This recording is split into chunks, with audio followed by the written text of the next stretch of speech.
Hi there, Honors World History kids. We are moving into, believe it or not, the Earth and the formation of our solar system. We're finally there. We finally made it to our little slice of the universe. And in this unit, you're going to learn about how elements combine to form new kinds of matter, which creates the conditions required for the emergence of more complex things, including the sun and planets and our own little Earth. So the formation of the Earth and our solar system is the fourth threshold. So we're moving into number 4.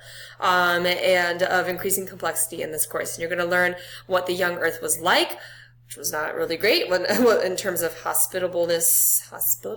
Sure, we're going to go with that. For life, at least at the very beginning. And you're going to kind of learn how it changes over the 4.5 billion years to really become the planet that we know. And you're also going to learn about plate tectonics. I know, one of my favorites. I know. I don't know why. I've always enjoyed plate tectonics. Actually, I do know why, now that I'm thinking about it. It's because I had this amazing earth science teacher.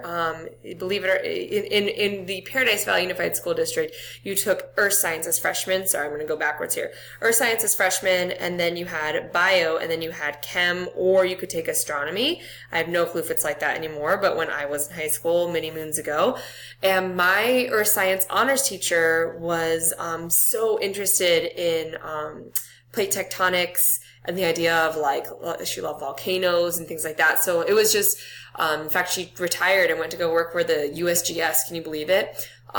So she just kind of, I don't know, instilled that in me. I like plate tectonics. I have no clue why. I think because she was just so passionate about it. I just loved it. So anyways, so we're going to really start to look into geology as another one of our disciplines. We're bringing that in as well and kind of understand the history of the Earth through a geologist's eyes.